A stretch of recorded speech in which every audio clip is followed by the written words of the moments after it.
I'm really excited what we're doing here next. And we feel, to be honest, like we can do better. We just feel like, oh, people are liking this so much, but we know we can do better. I did not sign up for this! Brace yourself, Zoe! Hi, I'm Josef Fares, game director at Hazelight, and our latest game is Split Fiction. I've only played It Takes Two, but I've seen a bit of the gameplay for Split Fiction. Who comes up with the crazy ideas? Some of the concepts are just so creative and mental. I often say at Hazelight, we it up without it up. There's a special, type of creative environment here that lets everybody just go crazy. Passionate bunch of people just going totally nuts. And I'm so proud of that kind of like a mentality of what Hazelight is today. It's like we have no limits. It's like we're creatively free. So I would say it's such a joy to be here at the studio, For example, the pigs that fart rainbows as they fly, like, what's that all about? I mean, that was a very a funny thing. It started because we have this thing we call freaky weeks, where we test all these different ideas and try out stuff that we can to use in the game, but we call side stories that are literally like side content you find on the way, and there are stories that they have written. And it started out like having pigs, and then that in combination with the story that that they become like sausages in the end, and you actually play that, because that's also the way of like Zoe realizing how sausages were made. It just fitted so well, but it's part of like the creative platform we have here. It's so broad, so we can test everything. And you have to understand, there's just me and the team here, so there's not like different layers of stuff it has to go through. We just talk about it, and then when we like it, it's in the game. The amount of twists and turns. I'm still not over killing the elephant in It Takes Two. I think I almost cried at that point. It was, oh my God. But do you always know the end product when you're developing it, or is it just whatever happens and we end up with a product? No, it's for sure. The cutie scene in general was planned from the beginning. That was part of when I told the storyboards in the beginning, it was part of the beats that were there. But to be honest, it was way worse in the beginning. So we kind of took it back a little bit because it felt too much. But on the other hand, sometimes I compare it to the scene in A Way Out, where you torture a guy with 20 different tools. You can shoot him in the leg and hit him in the face, but nobody cared, but everybody cared about a stuffed animal that is not alive. It's quite interesting. But it's actually funny how, for me, it's dark humor. Is actually the characters in It Takes Two, like Cody and May, going to that extreme because they are so full of themselves, they don't realize what they have done to their daughter. So it was a good way also from a story perspective, like how far they have gone in their, parentship. And we speak a lot about creativity with the games. Do you think more games and more developers should have a bit, bit more creativity? Because we've had a lot of, especially in the last 10 years, games that have just copied sort of the same old. Do you think we need to see more creativity in the games industry? Look, I don't think the creativity is the problem in the industry. I think it's sometimes what could potentially be is that stick with your vision. Don't fear that someone will not like this or not like that. I think actually at the end of the day, we have extremely talented people out there, but I'm afraid that we need someone that is trusting it and making sure it's happening and making sure it's a clear vision about it. And we need also a publisher supporting it. So it's a collaborative experience. It needs to be a great publisher and a great developer knowing a clear vision, what they want, and also sticking with it and not changing it, and then a publisher that can support that. So I think it's more of an approach how to work than that there's a lack of creativity out there. Okay. And in terms of, you've hit 1 million sales on Split Fiction, has it performed, better than you expected? I know It Takes Two, there was massive hype, especially on social media like TikTok, Instagram Reels. Yeah. But yeah. It definitely exceeded more. I mean, we're talking about like 1 million sales in the first 48 hours. We're seeing extremely good numbers on Steam. We have like a user score on Steam that is like over 98%, which is ridiculous. I mean, that's amazing, to be honest. It's always nice when you make something and it resonates with people, with the players out there. I mean, But to be honest, we are now focused on the next thing. I'm super passionate about what we're doing next. We already started, so I'm really excited what we're doing here next. And we feel, to be honest, like we can do better. We just feel like, oh, people are liking this so much, but we know we can do better. You can do better than 90 plus whatever the rating is Yeah. on. Yes, we can, of course. Yeah, we just started, man.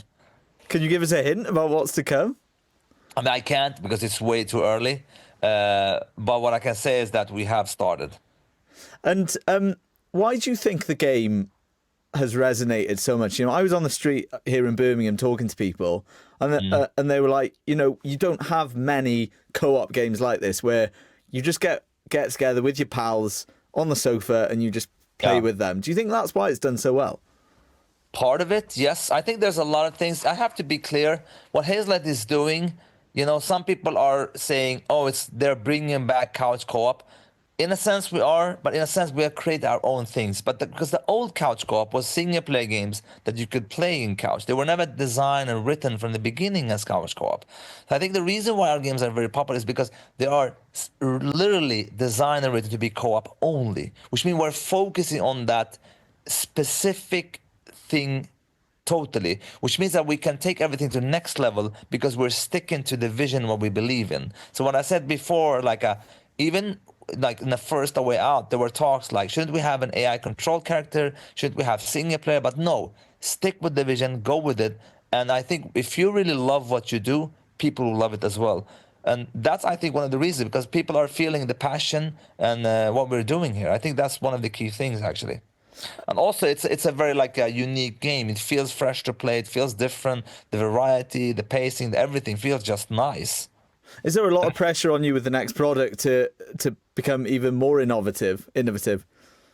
Not really. I mean, there's always people talked about after It Takes Two, how that would feel. You know, do you feel any pressure? I mean, of course, a little bit, winning Game of the Year and all that. Of course, it does something. But at the end of the day, you have to go back to what really ticks why you love game and go inwards. And that's what I trust a lot, and that's what I communicate to the team, and that's what we love to do here. And also, no. And a lot of the people online have been saying, you know, we need more co-op games like you're doing. Yeah. Do you want more developers will look at what you're doing and well, you don't want competitors, obviously, but maybe you've started a trend? I mean, look, I don't say that's competitors. I would love more co-op games out there. That's what I want to play. I often go what I want to play. I would love for it to happen. And now I actually think it's starting to happen when people are seeing how much they love this kind of game and the kind of success they're having with the audience. I would love that to happen. I mean, even if they can't come up to the level where, I mean, we have obviously become the best in the world at this. Doesn't matter. They don't have to be as good as our games. I think people will still play them because they want to play these types of game, you know. And these types of games are resonating a lot with younger audiences, so audiences we cover here in the UK. Why do you think it's particularly prominent among, you know, your 16 to 24-year-olds? A lot of people we get feedback from are not that young. I just think they resonate with people that love video games. I mean, I'm not entirely sure it's only young people, but I haven't looked at it from a number perspective. I think because it's just pure fun, you know. So it's been widely tipped for a nomination for Game of the Year again. Are you thinking about that, or are you not letting it get to you?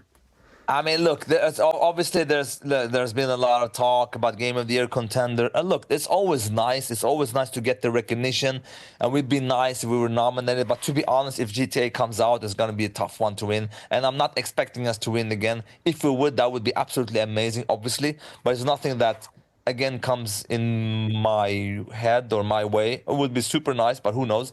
But here's the thing. At the end of the day, you know, every time when a game's out, I'm like, okay, finally, we're done. Now we can focus on the next thing.